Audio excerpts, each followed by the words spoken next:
फातिमा की रानी माँ, प्रभु यीशु की माँ, आसरा तू ही है माँ।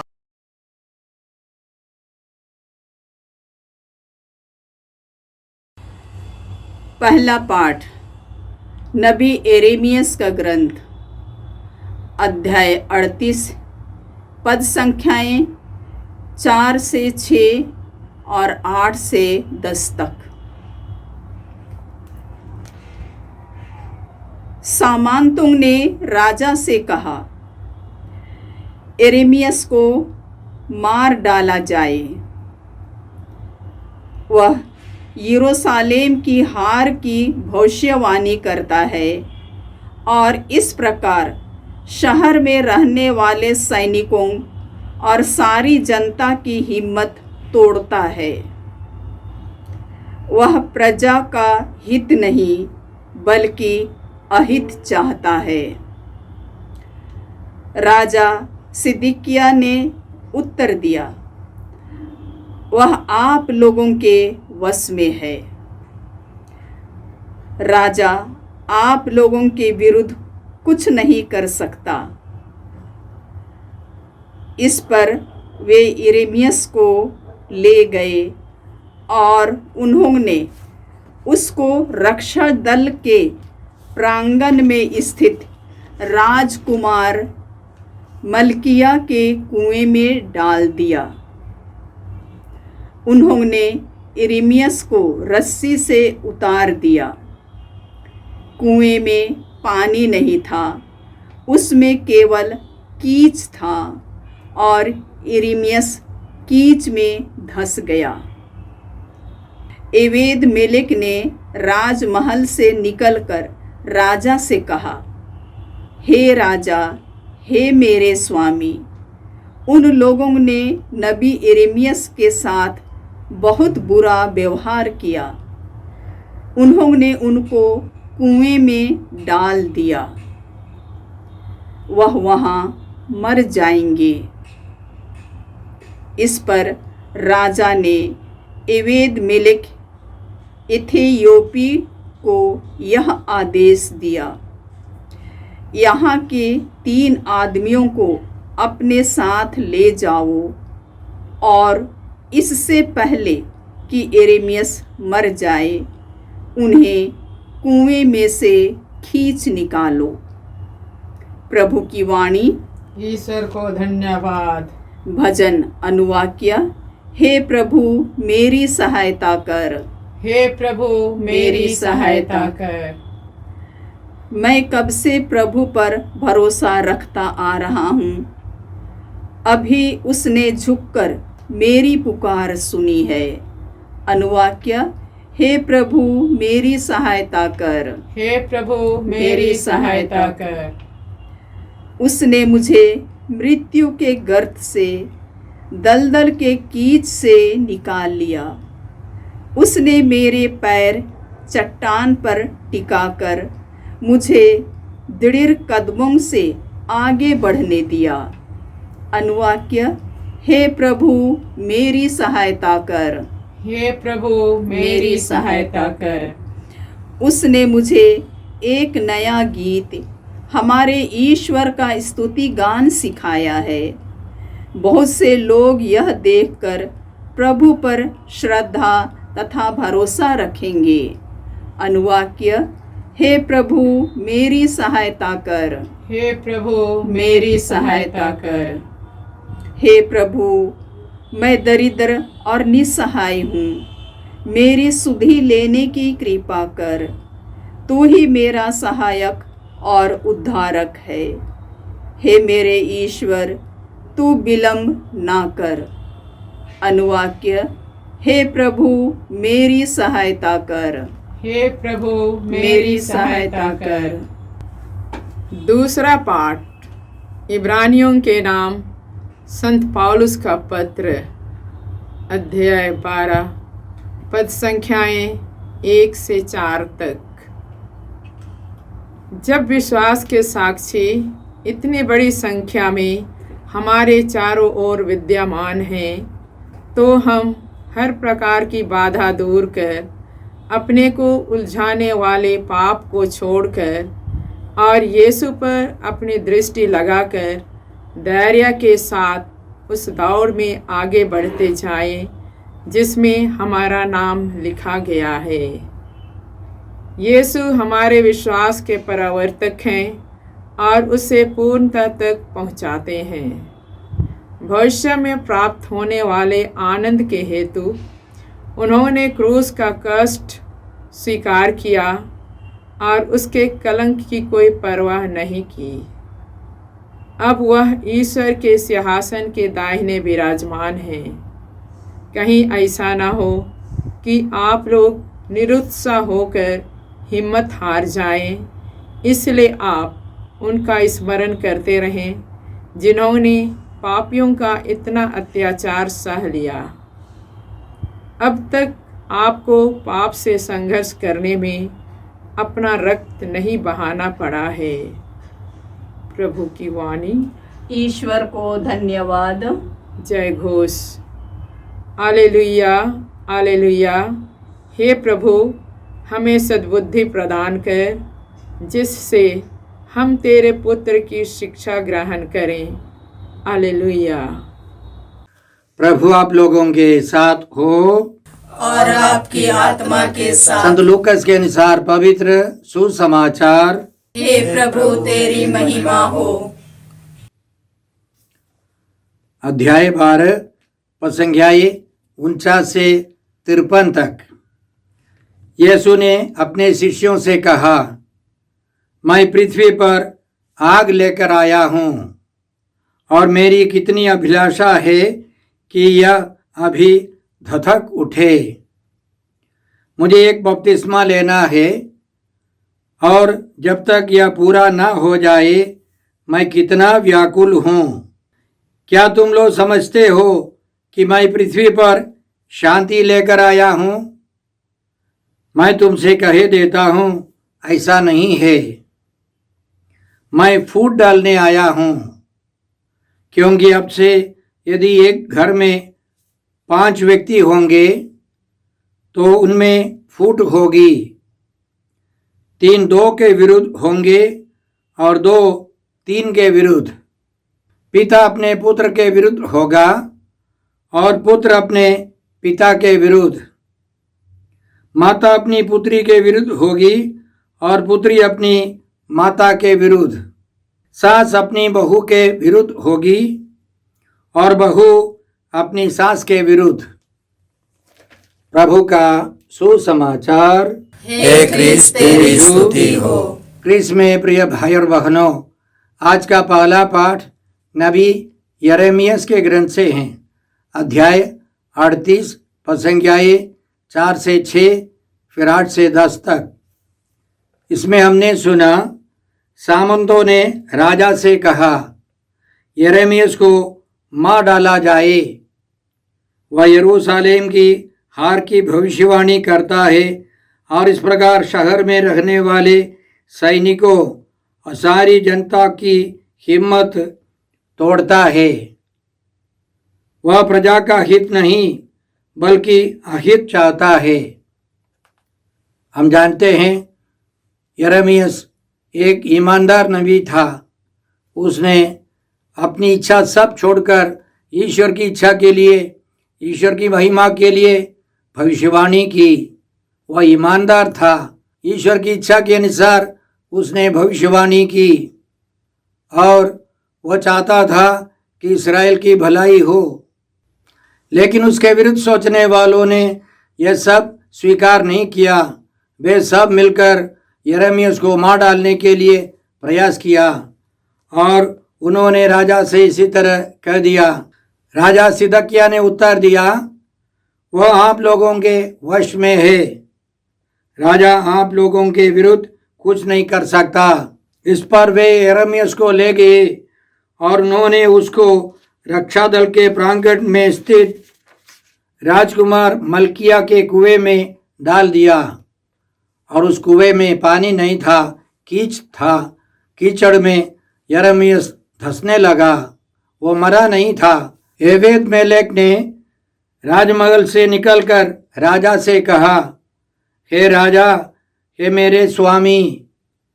उन लोगों ने नबी यिर्मयाह के साथ बहुत बुरा व्यवहार किया। उन्होंने उनको कुएं में डाल दिया, वह वहां मर जाएंगे।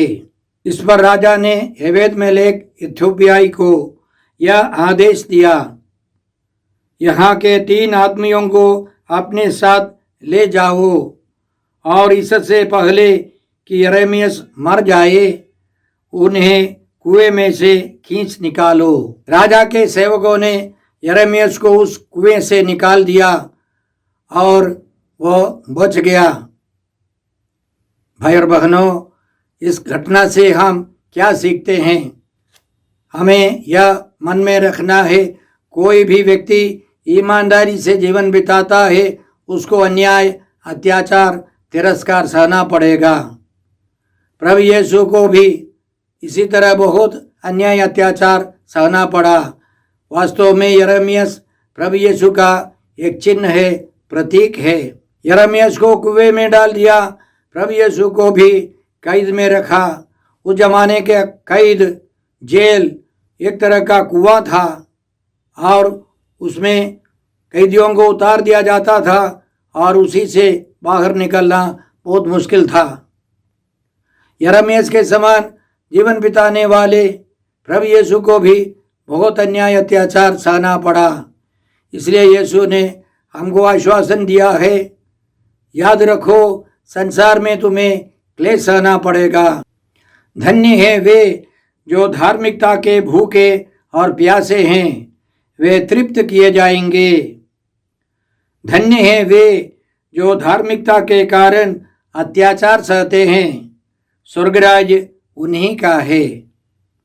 आगे यीशु ने यह भी वादा किया, धन्य हो तुम जब लोग मेरे कारण तुम्हारा अपमान करते हैं, तुम पर अत्याचार करते और तरह तरह के झूठे दोष लगाते हैं। खुश हो और आनंद मनाओ, स्वर्ग में तुम्हें महान पुरस्कार प्राप्त होगा। तुम्हारे पहले के नबियों पर भी उन्होंने इसी तरह अत्याचार किया। न केवल यिर्मयाह बल्कि अनेक नबियों को दुख सहना पड़ा। कहा जाता है कि अंतिम में यिर्मयाह को मिस्र में भागना पड़ा, वहाँ वह मारा गया, पत्थरों से मारा गया।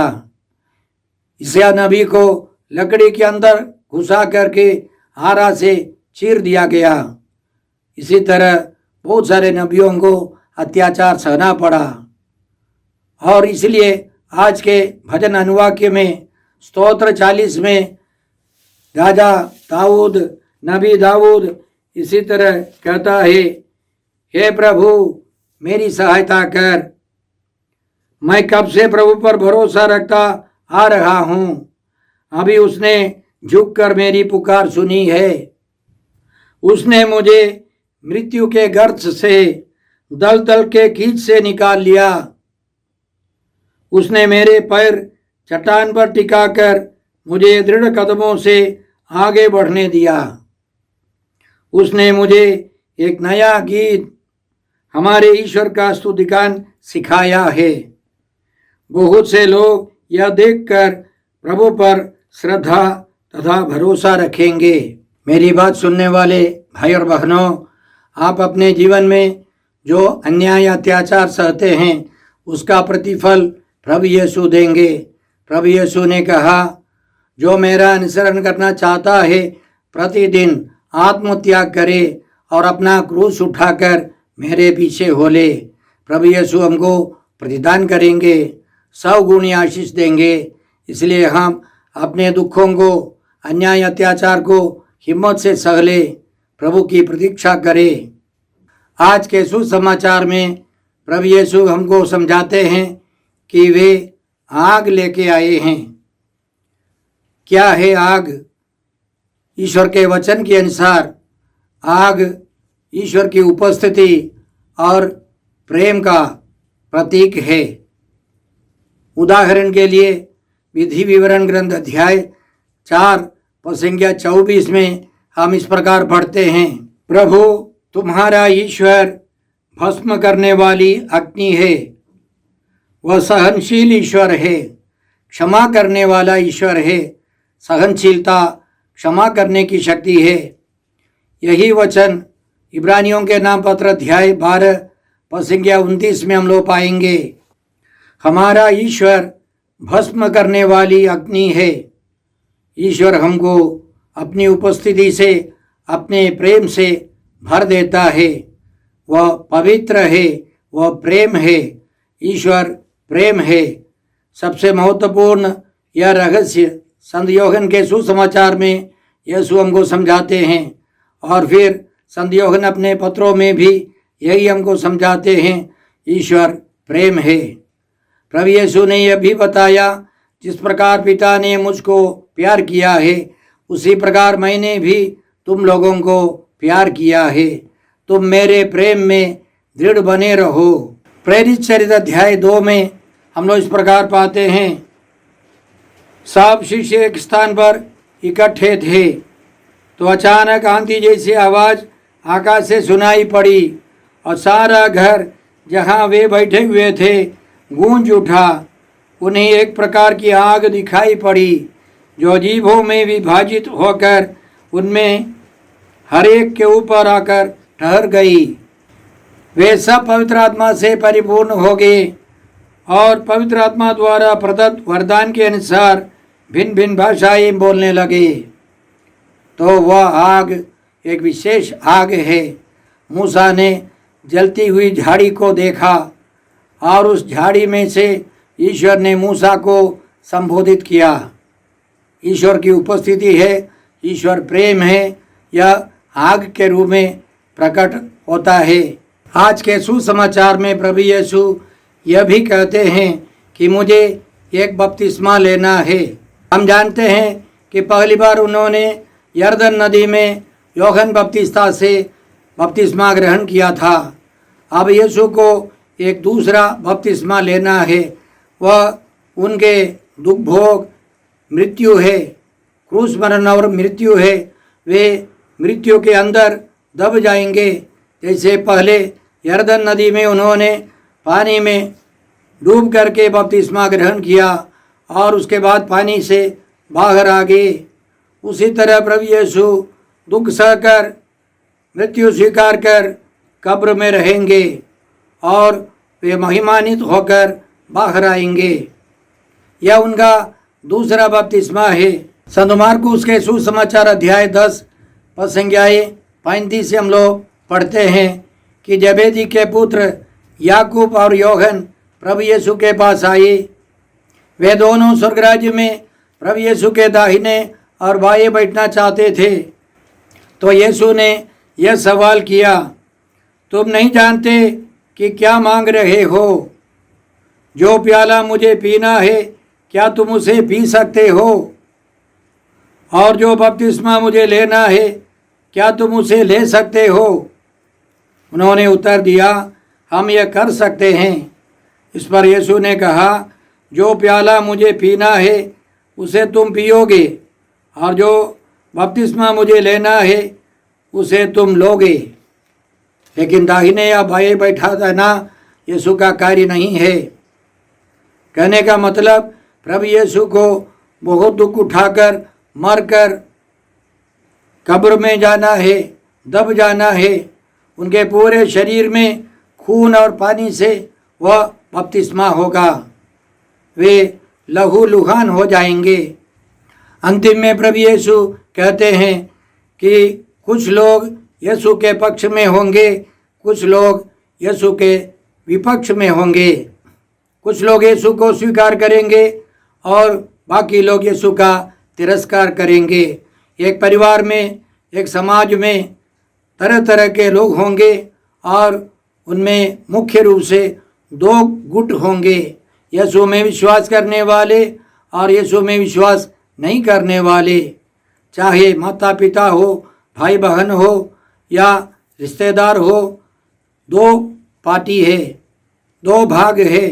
और प्रभु यीशु हमको आश्वासन देते हैं, जो यीशु के साथ रहते हैं, जो यीशु को चुनते हैं, उनको शांति मिलेगी।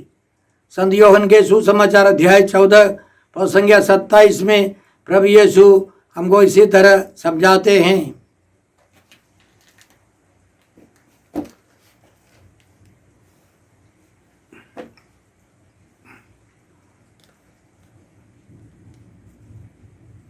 मैं तुम्हारे लिए शांति छोड़ जाता हूँ, अपनी शांति तुम्हें प्रदान करता हूँ। वो संसार की शांति जैसी नहीं है। तुम्हारा जी घबराए नहीं, भीरू मत बनो। इसमें हमने इसी तरह सुना, जब विश्वास के साक्षी इतनी बड़ी संख्या में हमारे चारों ओर विद्यमान है। इसके पहले अध्याय 11 में ग्रंथकार बहुत सारे विश्वासियों के बारे में लिखता है।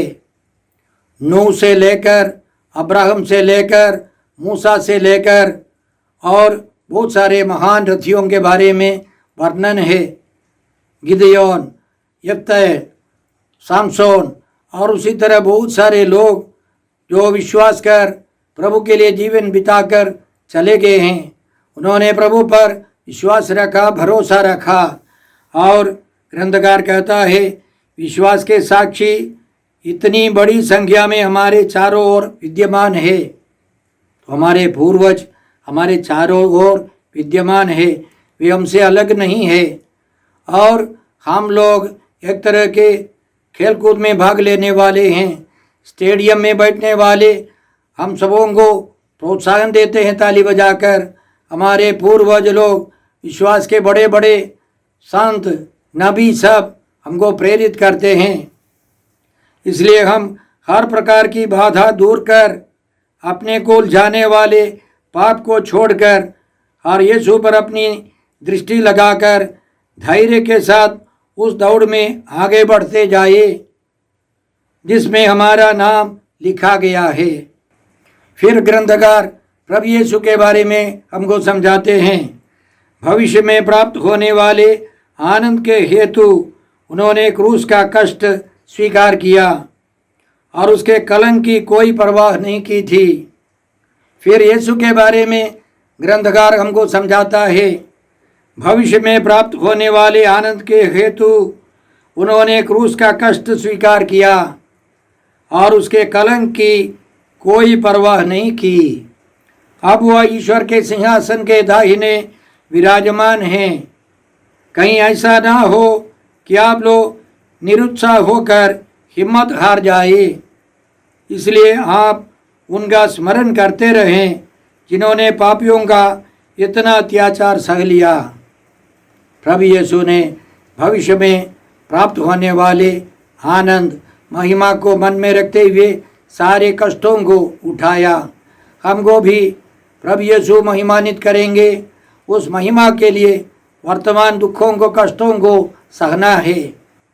पहले पाठ में हमने सुना कि नबी यिर्मयाह को कितने अत्याचार सहना पड़ा और उसी तरह यीशु को अत्याचार सहना पड़ा। और हमको भी पुनरुत्थान में प्रवेश करना है, यीशु के साथ पुनर्जीवित जीवन बिताना है, तो हमको भी कष्ट सहना पड़ेगा, क्लेश उठाना पड़ेगा। हम हिम्मत के साथ यीशु की ओर देखें, यीशु को देखते हुए आगे की ओर दौड़े। और हमारे पूर्वज, हमारे महान संत और नबी ताली बजाकर हमको प्रोत्साहन देंगे। वे स्टेडियम में रहने वाले दर्शक के समान हमको प्रेरित करते रहते हैं। आइए हम प्रभु से ये कृपाएं मांगते हैं। हे पिता ईश्वर, हे प्रभु यीशु, हे पवित्र आत्मा ईश्वर, आज के सारे पवित्र वचनों के लिए हम तुझे धन्यवाद देते हैं और प्रार्थना करते हैं कि हम सब नबी यिर्मयाह के समान, सभी संतों के समान, नबियों के समान, प्रभु यीशु के समान आगे की महिमा को देखकर वर्तमान कष्टों को उठा सके। हम यह प्रार्थना करते हैं प्रभु क्रिस्त के द्वारा। हमारे प्रभु यीशु क्रिस्त की कृपा, ईश्वर का प्रेम और पवित्र आत्मा का साहचर्य आप सबों को प्राप्त हो। आमीन।